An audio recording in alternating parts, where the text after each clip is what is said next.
Hello, friends and family. Welcome back to another episode of Weekly Bazaar. I'm Montana. I'm Jessica. And if you're new here, hi, hello, welcome. We've been waiting for you. We've been waiting. On our podcast, we dive into the bizarre, the spooky, and the things that feel just a little too weird to be coincidence. From true crime and paranormal encounters to unexplained mysteries and everything in between. We cover the stories that don't quite fit anywhere else. Each week, we take turns doing the deep dive research while the other reacts, speculates, and unpacks the story as being told in real time. So, if you like weird shit and chill vibes, you're in the right place. Make sure to follow and subscribe, and we're here every Sunday.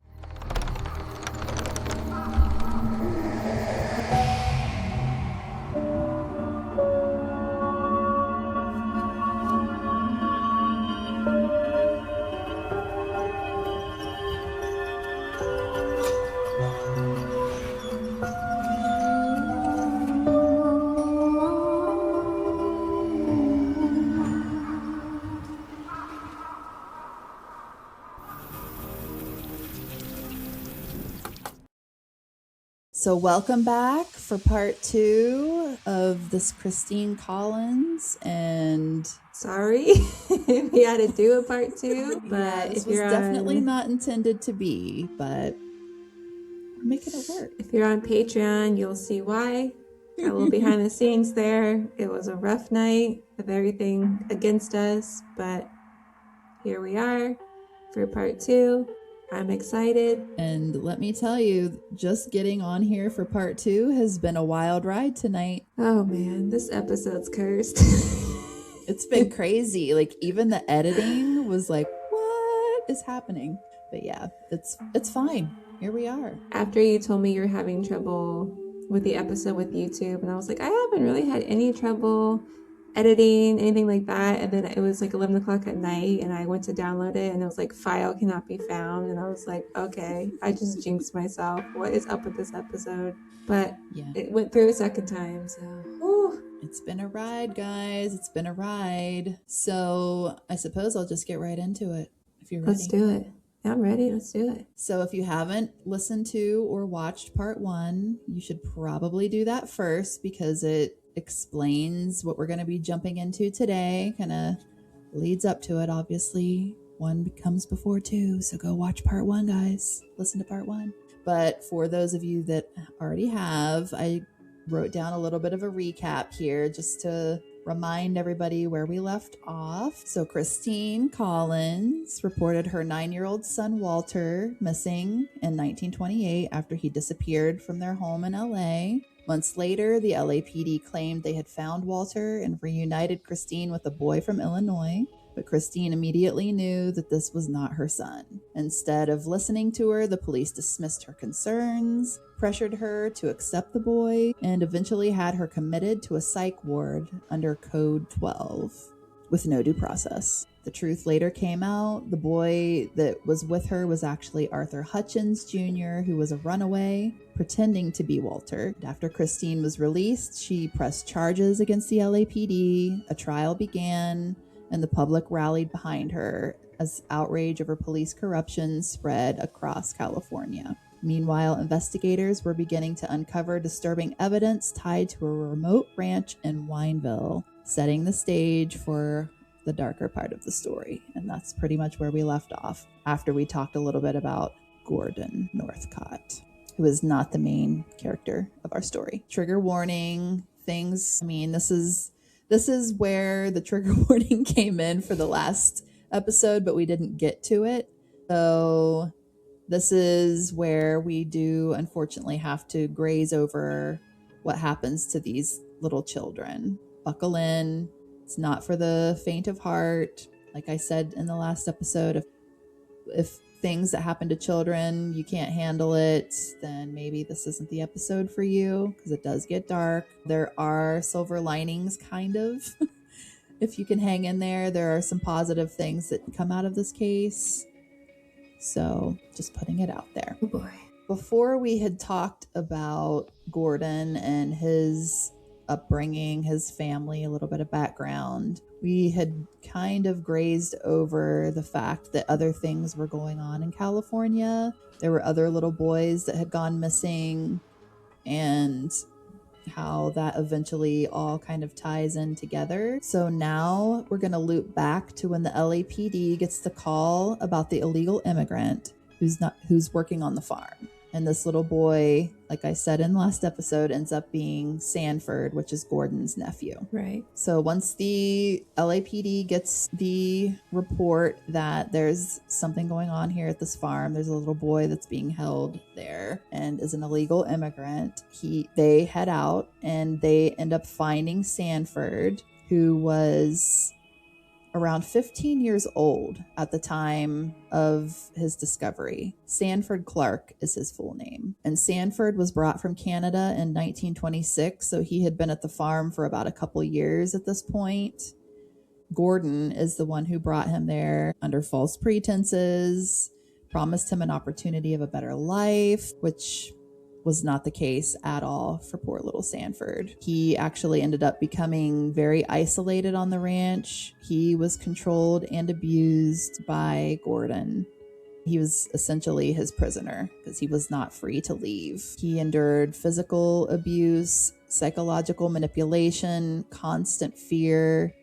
He was also forced to assist in the crimes against these little boys, which is horrific to think about. He also was participating in helping him to cover up his tracks. So little Sanford did not have it easy at all here at the farm. Gordon threatens Sanford all the time to keep him there. He's like, I'll kill you if you try to leave. So Sanford was terrified for his own life, and that's the only reason that he did what he did. Mm-hmm. So here's where things get even worse, which just keeps happening in this story. Gordon's mother, Sarah Louise, also lived at the farm. She actually played a role in a lot of this with these little boys. And her biggest reason was to protect her son. She had an unhealthy obsession with him, and she was willing to do just about anything, well, literally anything, to protect him. So she would help to conceal the crimes.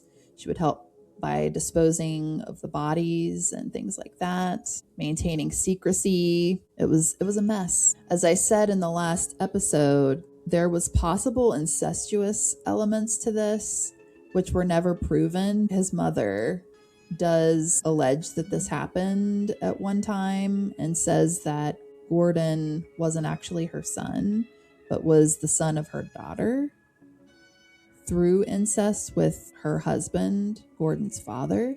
But that was, again, never proven. So I don't know. Who So knows? what would how would they be related then? If they weren't mother and son, like grandma? Yes. Okay, that's not better. No, So grandma not better and at all. grandson. Mm-hmm. Yep. Confusing. I and know, it's a disturbing. mess. And I'm not so certain why they decided to go this route if it wasn't true, like why she would have brought it up during the trial, which is here in a little bit. It just makes no sense. Like, why would you insert that information? It's not really going to help anything at the end of the day. So I don't know. Maybe in but her mind, she thinks it sounded better. Like, I'm not his Maybe. mom, really, so I'm his grandma. It makes incest different. I don't know. I don't understand where her mentality's at. I don't want to know. I know.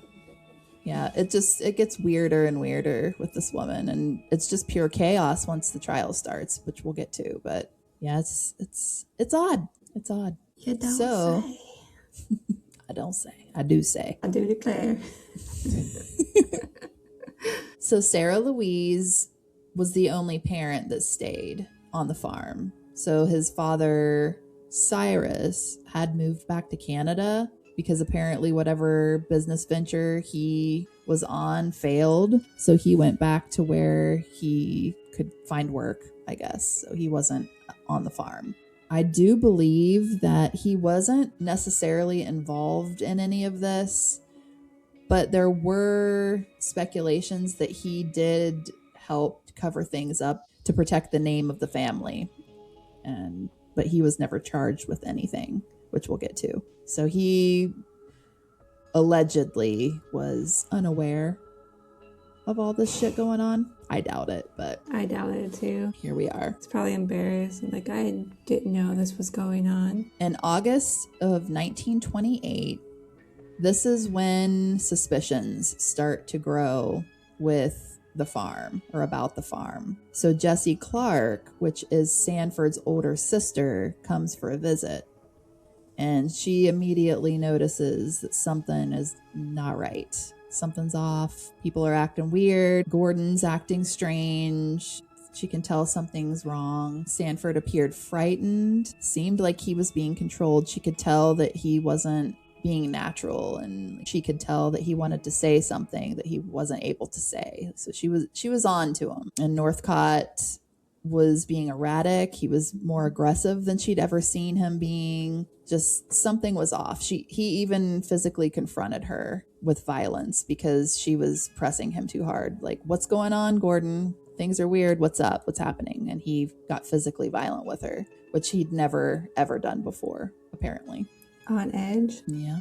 Well, at this point, he was probably so used to being in control of everybody in his life that he had no boundaries anymore. So he probably felt like he could just do this with Jessie too.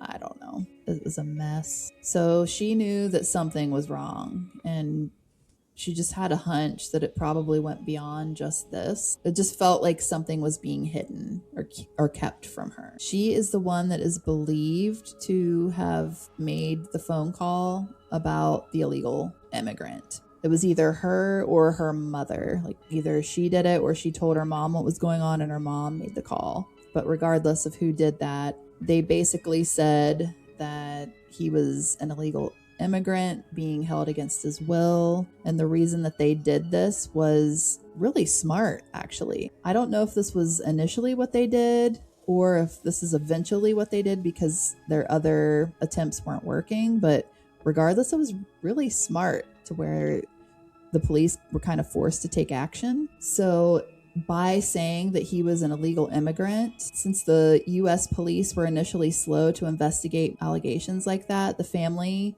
and the American Council used Sanford's status as a Canadian minor being held against his will as legal leverage. And this is what allowed the Immigration Service to raid the ranch. So it was kind of like an immediate action taken, whereas had they not done that, it could have taken much longer for them to be taken seriously. And they would have to deport Sanford, which would get him out of there. So very smart. Yeah, I was going to say, well, were they more concerned with, hey, it's illegal alien, we got to deport? Or this is a minor, a kid, we got to get him out just by saying that? Yeah, I think their main concern was just getting him the hell out of that farm. The women were probably afraid of Gordon too, because you'd think, like, couldn't they just take him? But he was scary. Sounds like a stand-up guy. So this was on August 31st that they end up going out to the farm, and Jack H. Brown was the sheriff's deputy who was leading the investigation and who uncovered most of the gruesome details about these little boys. So when they get there, the investigators find Sanford. He's visibly shaken, and they initially took him to a juvenile hall in LA as he was technically an undocumented immigrant and a victim of abuse. So this is where they started to question him. At first, I guess he wasn't saying anything because he was scared. Like, he was groomed to protect Gordon, so he wasn't saying what he should have been saying. So his sister Jessie comes in and encourages him to speak the truth, to protect himself and keep him from being deported or blamed for the crimes. So after she did this, he started to talk, and the deputy couldn't believe what he was hearing. How old was he again? 15. Jeez. Yeah. How old was Gordon? Yeah, Gordon he's around 21. I'd say 21, 22 at this time. Okay. Young. Yeah. Younger than I thought. And sadly, and I hate putting in details like this, but I mean, he physically and sexually abused Sanford, but as we know from last episode, he has an age range that he prefers. So Sanford got too old, and that's probably why he started going after other boys, because he didn't have one at home that he liked anymore, which is absolutely horrible. Was he taking these boys? Where is he getting the boys? He's just... Yeah, we'll get there in a minute. Okay. Because when Sanford starts talking, he basically tells everything. So yep, he starts talking and provides all the horrific details. Poor little guy. How his uncle forced him to participate in the crimes. He confessed that Gordon abducted, molested, and murdered several young boys. Specifically, he detailed the slayings of the Winslow brothers and of Walter Collins. He remembered them. He remembered their names. He remembered what they looked like. And it goes far beyond just the ones that they knew of. So he confirmed Walter Collins. Not really. I mean, It's his word against evidence, so it's a little tricky, but he remembered Walter and talked about the little boys that were from the yacht club that went missing. So I don't know, but at the end of this is an unsolved case to this day. So they think he probably was there, but there's no real definitive proof that he was. Okay. Yeah. So according to Sanford's account, how Gordon would take these little boys, he used a combination of deception and authority to lure the boys into his vehicle. So he'd go into LA, drive around looking for little boys to pick up. And then he would approach them in public places, often claiming he was a scoutmaster or a relative of someone they knew. And if you guys watched the first episode and saw my intro for that, you might remember me saying, surprisingly, some parts of this case hit a little close to home. And this was actually one of those times. And especially, again, I hate to reference the movie, but the way that they portrayed him stopping and picking up these little boys, actually, somebody did that to my son, and he was smart enough to run home. So when I was going over this, all I could think about was, what if, what if he would have believed what they said and gone with them? But they basically said, your mom is hurt. She's in the hospital. You need to get in the car with us so we can take you to her because she wants to see you. And he didn't believe them and he ran home. So unfortunately, Gordon must have been really good at doing this and was very believable. And these little boys believed every word. Plus, he was offering them money. He was giving them candy.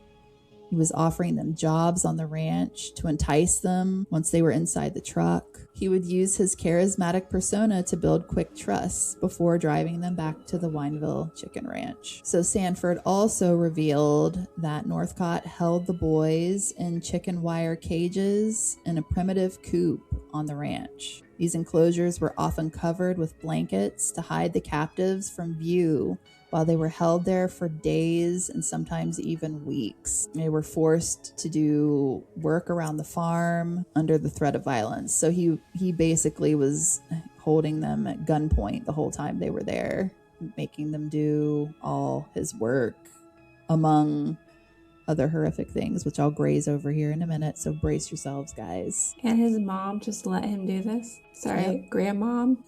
Grandma/mom? Yep. I'm not real sure if she participated in the actual torturing and those things. I think she just kind of turned the other way, let him do his thing, and then helped him cover up what he'd done, which is awful. I hope she goes down with him. Gordon also forced the boys to dig the very ditches where their bodies were later buried. And he used Sanford as a reluctant guard to keep the boys from escaping while he went away from the property. So I can't imagine just what little Sanford was going through mentally through all of this. He probably felt guilt. He probably felt shame, fear, just everything horrible you could imagine was probably going through his mind. Gordon subjected the boys to systematic sexual abuse and starvation while keeping them captive. He often used the threat of a shotgun to ensure their compliance and prevent escape attempts. He primarily used, I'm sorry, but I gotta say it, he primarily used an axe to bludgeon or decapitate his victims.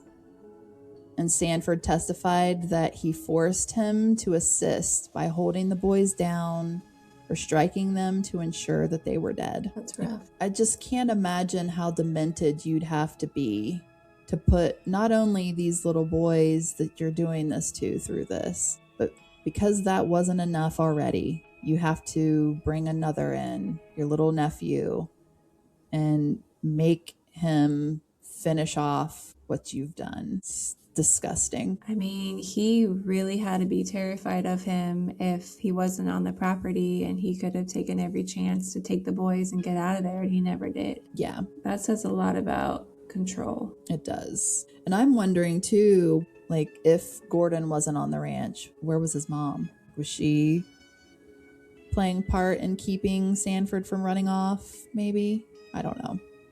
Probably. I mean, it's possible. It sounds like she was covering stuff up. Mm-hmm. And she's probably like, hey, I'm obsessed with you. I'll let you do what you want. Just don't get caught or something. Yeah. So afterward, the bodies were buried in shallow trenches, were dissolved in quicklime to accelerate decomposition and hide the evidence. And Sanford admitted that Northcott forced him to help dispose of the bodies too. Sanford described years of physical and sexual torture that he endured at the hands of Northcott.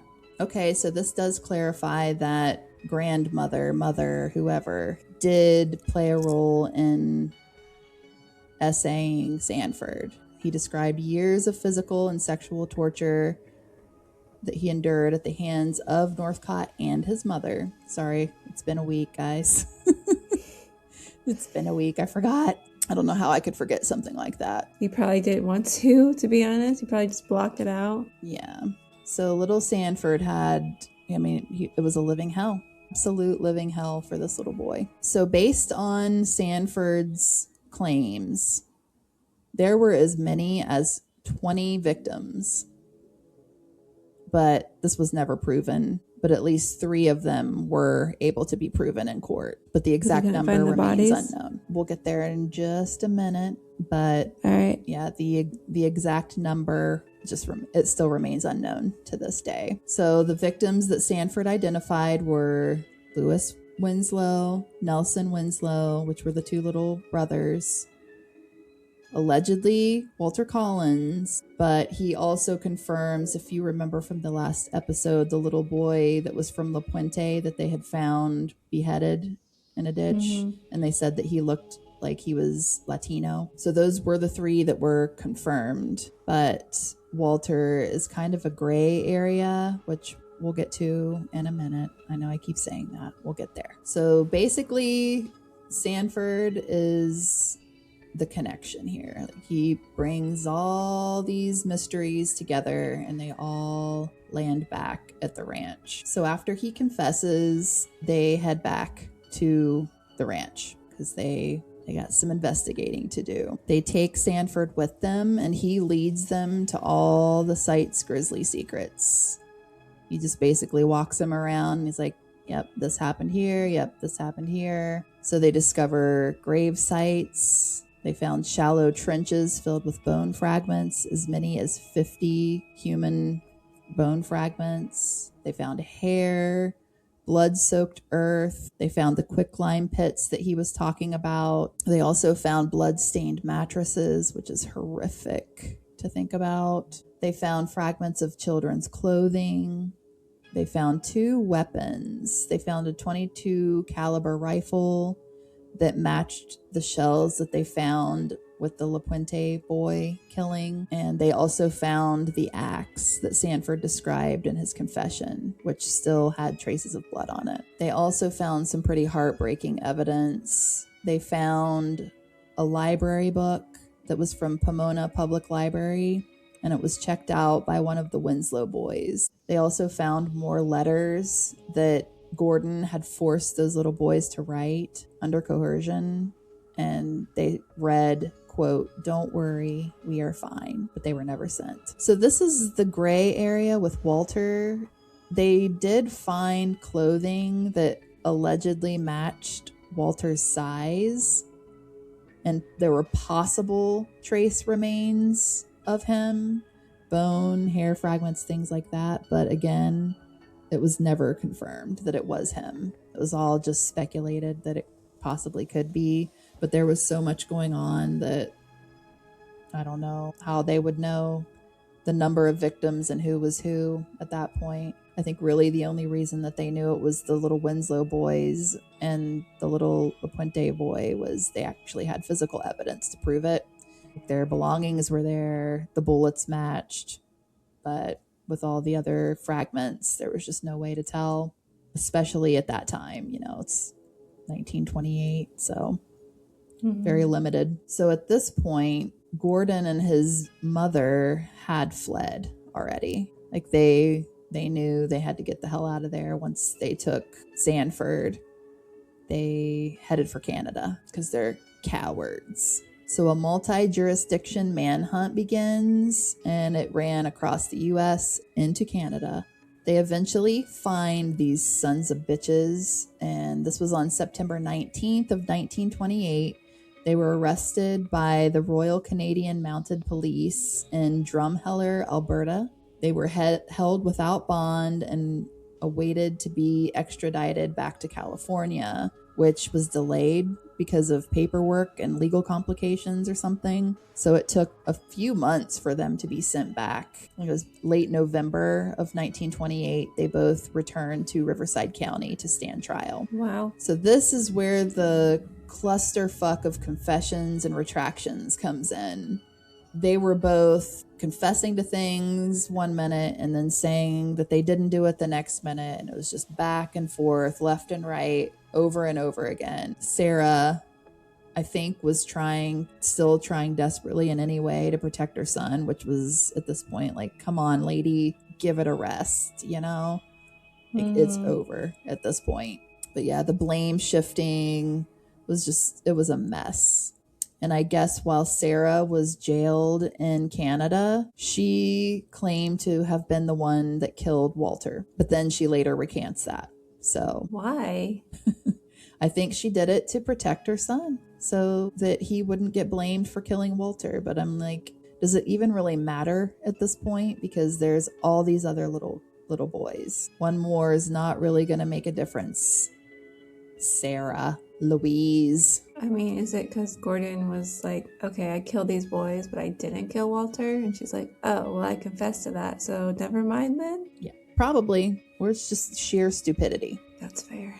Yeah, sheer stupidity. So after she recants in Riverside Court, she confesses again and claims that she killed Walter with an axe and that Gordon was innocent. Okay, so wait. She says she did it, she recants it, and then she says she does it again? What? Yep. So she's pleading guilty. So she's sentenced to life in prison. But at the time, this really irritates me. A lot about this case really irritates me, but... Really? Like what? All of it. Mm-hmm. They didn't execute women at the time. Shame. So she was imprisoned at Tehachapi prison, and she was later paroled though, which I'm like, what? She was paroled here? In 1940. She was paroled, and then she died in 1944 and maintained Gordon's innocence the entire time. But yeah, she got to be free for another few years, which makes no sense to me. So there's that. So because she confessed, Gordon was not charged with Walter's murder because, I mean, that'd be double jeopardy basically. So he couldn't be charged with little Walter's murder, even though we all know he most likely did it. In November of 1928, Riverside County grand jury indicts Gordon, and he is being charged for the murder of Lewis Winslow, Nelson Winslow, and the little unidentified boy from La Puente. That's really all they could do because that's all they had evidence for, but it was enough to get rid of the son of a bitch, so I'll take it. Was he executed? We'll get there.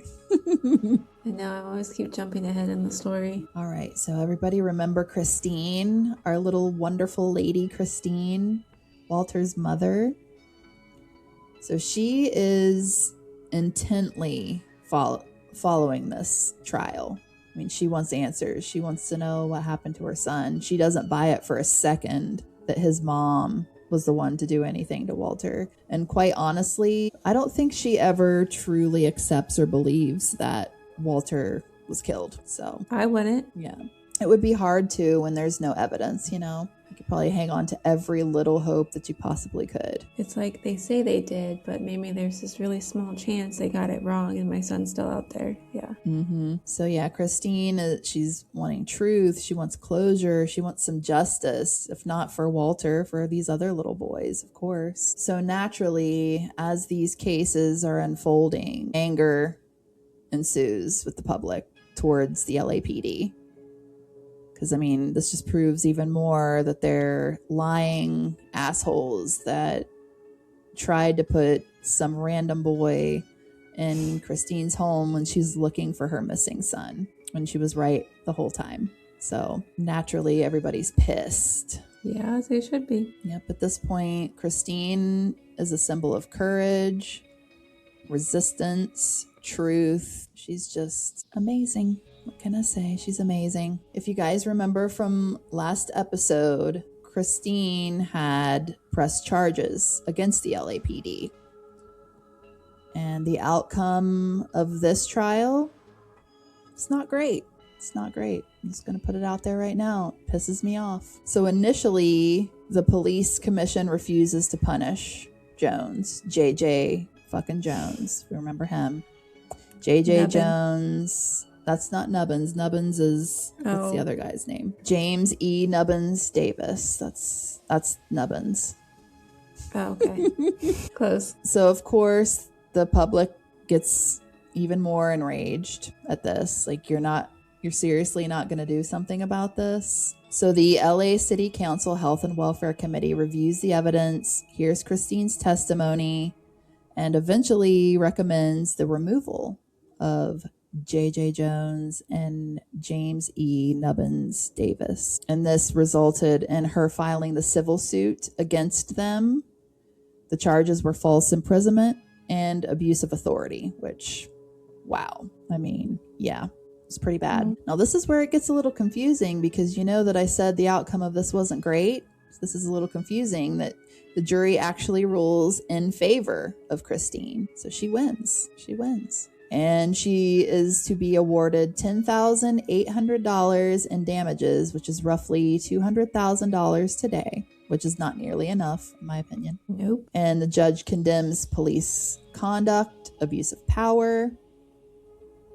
But here's where it just pisses me the hell off. J.J. Jones refused to pay. He just flat out refused. It's like, nope, sorry, I'm not doing it. I'm not paying that. It's never enforced. So he never has to pay. He never pays a dime. And she later attempted again in 1941 and still received nothing. Nothing from him. Not a penny, ever. Did he lose his job, though? For a little bit. Okay, cool. Wow, okay. Yep, for a little bit. But he ends up retiring comfortably, never has any real accountability. And that's that. Yeah. They give him the boot, and then he's reinstated a few years later, lives out the rest of his days without paying a damn dime. Same thing with James E. Nubbins Davis. They kick him out, but he's back in a few years. So essentially, this was all for nothing. Except it kind of wasn't, because still, I mean, look how the community came together. Look how Christine stood up for what she believed in. And she did win, even though they didn't do what they were supposed to do. She did win, and I mean, there's a little comfort in that, I suppose, but it's still just, it's maddening.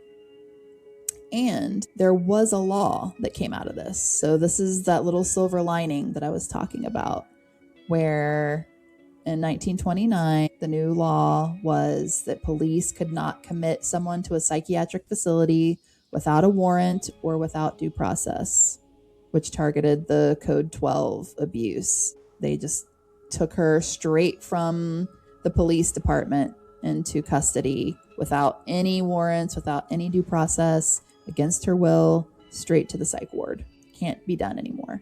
Thanks to Christine. James was forced out in 1929, returned in 1933. Did they just expect people to forget about the whole Probably. entire thing? Like, okay, let's just let a few years pass and then bring it back, and people have just forgotten about it. There's something else in the news now that has their attention. I'm sure of it. Yep. Just let it all settle down. It'll go away. Get their jobs back. Just appease them for a little while. It'll be fine. Disgusting. But meanwhile, I mean, Christine is still like, where the hell is my son? Where is my son? Like, she still hasn't gotten really any answers here. Not really. I mean, how could you believe anything that comes out of Sarah's mouth, let alone Gordon's? So she's probably not buying any of it. But nonetheless, back to Gordon's trial. Christine, I don't think she ever testified or anything. Like, she didn't participate in the trial, but she followed it. She was there. She was paying attention. The trial started January 2nd of 1929 in the Riverside County Courthouse. There were no women allowed on the jury. So it was a jury full of men. And I'm not exactly sure if this was because they didn't want to subject women to these horrific details, or if women just weren't allowed to be on juries yet. Because I saw both, and I'm not sure which one is accurate there. But nonetheless, it was 12 men who would decide Northcott's fate. Women were allowed in the gallery, and many did attend out of the horror of the whole situation and sympathy for the victims, because this was very public. So I don't know if I could handle something like that. I don't know. That's why another reason they think Lizzie Borden got off, because when they asked about the blood, all the my God, what'd you just call them? The trial members? Oh my God. Jury. The jury. Thank you, Jesus. The jury were all men, and when they talked about the blood and stuff, she was like, oh, that's period blood. And they're like, oh my God, we can't talk about that. That's gross. And so they let it go. Oh. And that's why, yeah, it's one of the reasons why people think she got away with it, because the jury was all men. I'll do that case eventually, guys. So the prosecution's case was led by Earl Redwine. The challenge... Red wine. That's a cool name. It's not white wine, it's red wine to you. Earl Redwine had the challenge of the fact that there were no complete bodies, and he was building a case based off of physical fragments, basically, and testimonies. But I mean, I think the proof is in the pudding, as they say, whatever that means. But the key witness was Sanford. So Sanford gets up there, delivers a detailed, emotional testimony. I can't imagine anybody sitting through that and not believing that that was true. But he describes the abuse, the murders, the use of the axe. And he basically becomes the backbone of the prosecution. In typical Gordon fashion, he has to turn this situation into pure chaos, which he tries his best to do with the trial. He fires multiple defense attorneys.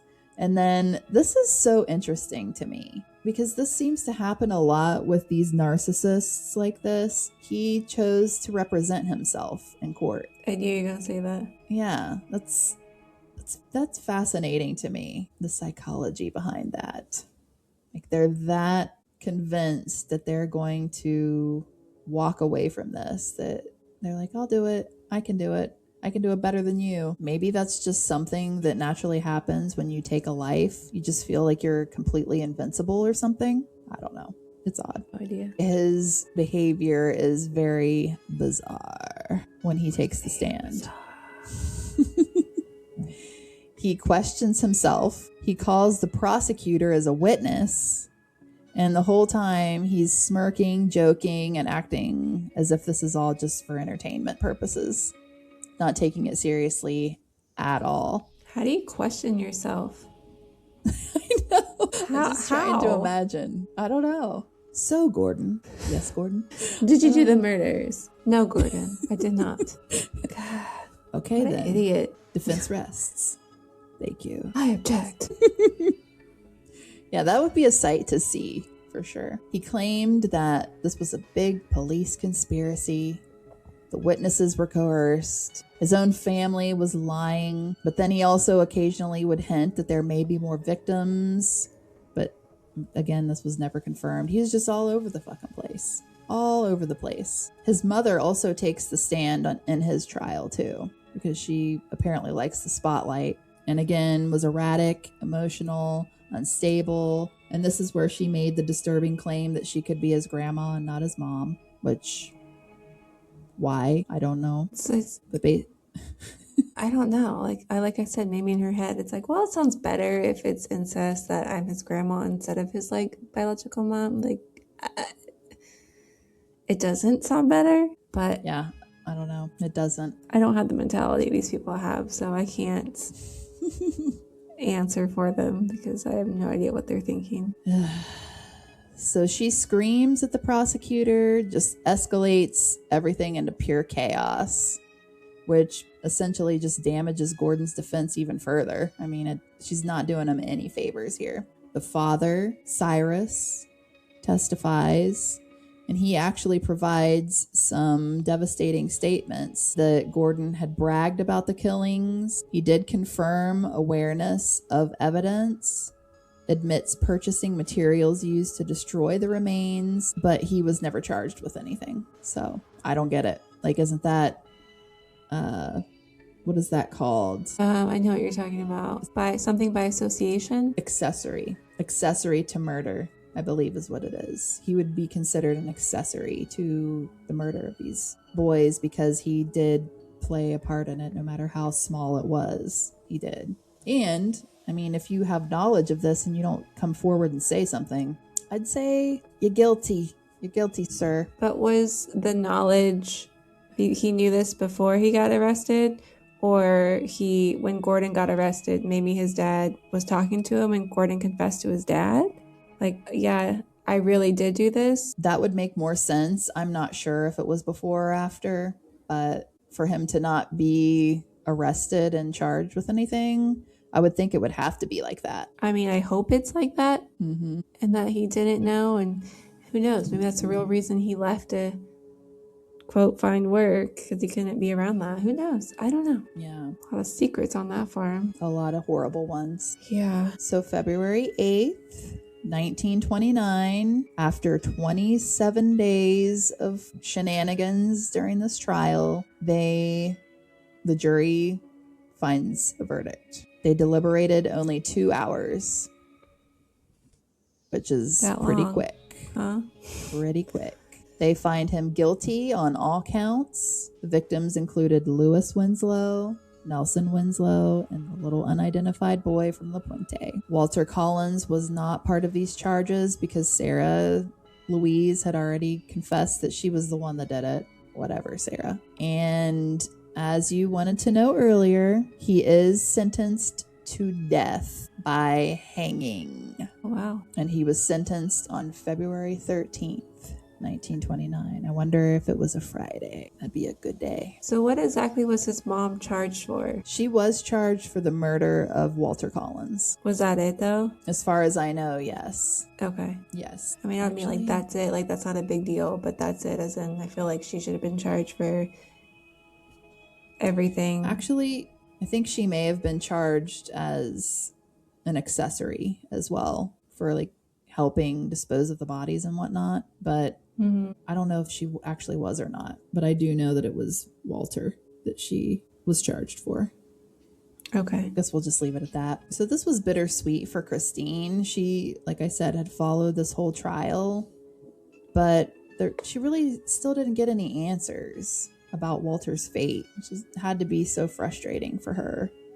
She had no closure. Eventually, Gordon's execution date was set for October 2nd of 1930. So he would spend a total of about 18 months on death row. And in these final days, he sent a telegram to Christine Collins claiming that he had lied previously about Walter and that he was now willing to tell the truth, but only in person. Why? So this created a dilemma for Christine. She wants answers, so that's very tempting.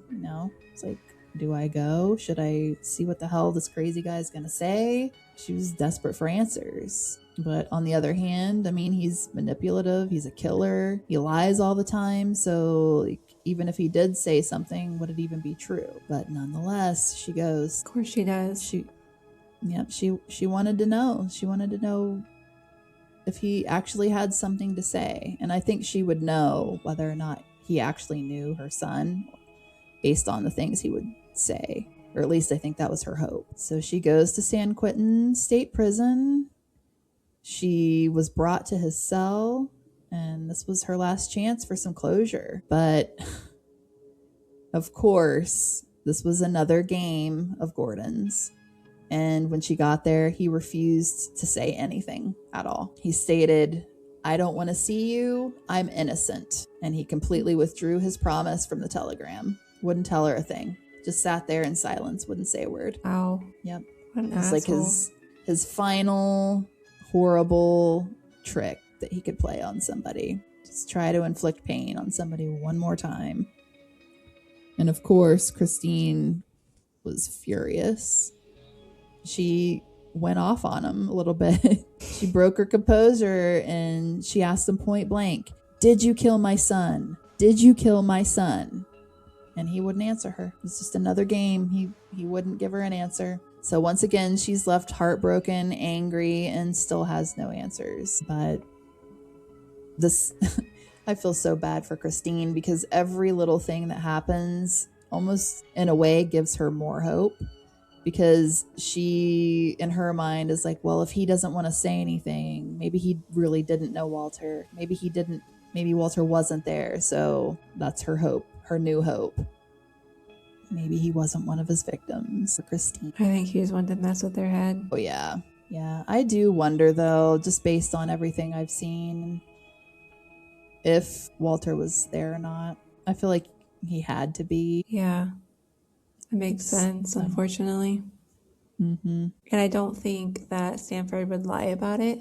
True. Because what would be the point? Exactly. There would be no point. And him telling all this truth and out in the open and just like letting it out, and maybe he got some relief from it. So he can be more easy that, okay, the truth is out there. I said what I needed to say. I'm in a safe place. So I don't know why he would lie about it. Yeah, I agree completely. All right. The nitty gritty. On October 2nd, 1930, the guards arrive to take shithead Northcott from a cell to the gallows. And allegedly, he was a huge fucking coward when this happened. He's panicking, trembling, breaks down. And he even asks, "Will it hurt?" Wow. Yes, you asked the boys it that will. when you murdered them? Exactly. Sick bastard. He also, like a little pussy he is, had trouble climbing the steps. He was struggling. Requested a blindfold and asked not to be rushed, to not make him walk so fast. And then once they put the noose around his neck and give him his little pussy ass blindfold, he says, quote, "Say a prayer for me," end quote. No, won't do it. Karma. So at 23 years old, Gordon Stewart Northcott was executed by hanging. And this can give us all a little bit of joy. The execution was a little botched. And when he was hanged, it actually took him 13 minutes to die. Wow. A little poetic justice there for you. That's a long time. Mm-hmm. Yep. I guess it's supposed to break your neck, and his neck didn't break or something like that. So he hanged there for 13 minutes struggling before he died. Serves him right. Sorry, not sorry. So there was one final cryptic clue when they were cleaning out Gordon's cell after his execution. They found a hand-drawn map of the ranch. It was marked with coffin-shaped symbols, and there was a message that was written that said, "I'm not guilty. If you will look here, you will find what you want." So, of course, they take the bait.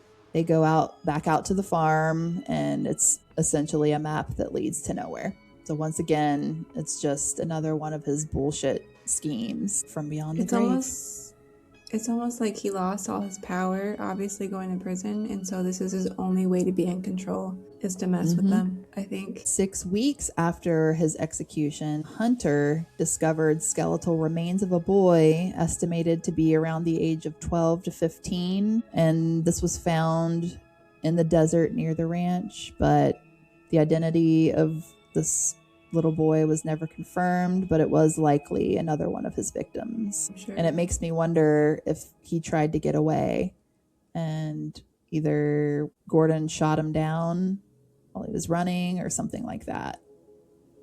It's terrible. And of course, for Christine, this again raises hope in her. She's like, okay, if another one was found and it wasn't him, maybe he wasn't among them. Her hope just refused to die. She was not going to give up on her son. I mean, you can't blame her. She never got closure. And as far as Sanford goes, so he was recognized as a victim and not a perpetrator. He wasn't charged with murder, but he was sentenced to Whittier State School for 5 years, which was later known as the Fred C. Nels Youth Correctional Facility. But his sentence was reduced to 23 months because of his good behavior and clear evidence of coercion. And he was released in 1931. He ended up returning to Canada, Saskatchewan specifically, and ended up living a quiet, private life, got married, but he did have a deep, lasting fear from all of this, which I'm sure he had more than just that. But he didn't want to have his own children, his own biological children, because he was afraid that the violence that he witnessed or the possible darkness in his family could be passed on. So instead, he chose to adopt and became a man trying to break a cycle he didn't choose. And he ended up living into an old age of 78 and passed away in 1991. Wow, he lived a long time. Yeah, he did. A lot of people that have gone through something like that wouldn't be able to live a life of any kind of normalcy, I feel like. No. It has to be so traumatic. As far as Christine, she continued searching, investigating, following leads, hoping to find something about Walter, basically up until the day that she died. And in 1935, another shocking development surfaced.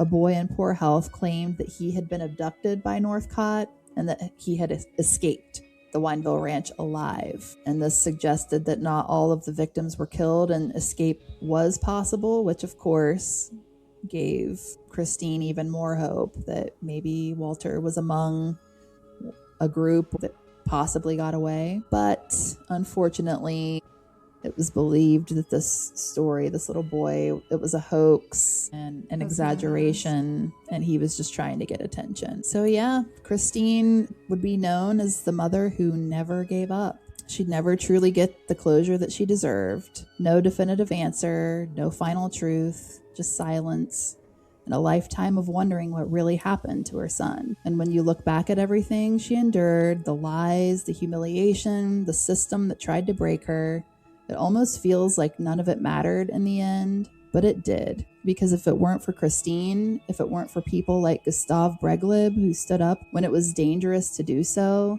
and if it weren't for the citizens who refused to stay quiet, the story would have ended very differently. There would have been no accountability, no exposure of corruption, no change, and while justice was never complete, it was not entirely absent either. Gordon Northcott was executed for his crimes, his mother was held accountable for her role, and the actions of the LAPD were dragged into the light for the world to see. But more importantly, Christine Collins never broke. She was dismissed, she was called insane, she was locked away, and still she stood her ground. She trusted herself when no one else would. She fought when the entire system told her to stop. And she held on to hope, even when hope had every reason to disappear. And maybe that's the real story here. Not just tragedy, not just horror, but resilience. Because Christine didn't just fight for her son. She forced the city to confront its own darkness. So if this story affected you the way that it affected me, if it made you angry or heartbroken or unsettled, then maybe that's the point. Because the real change doesn't come from comfort. It comes from people who refuse to stay silent. And history has shown us that even one voice, when it refuses to be ignored, can echo louder than an entire system. So maybe the question we're left with isn't just what happened to Walter Collins, it's this.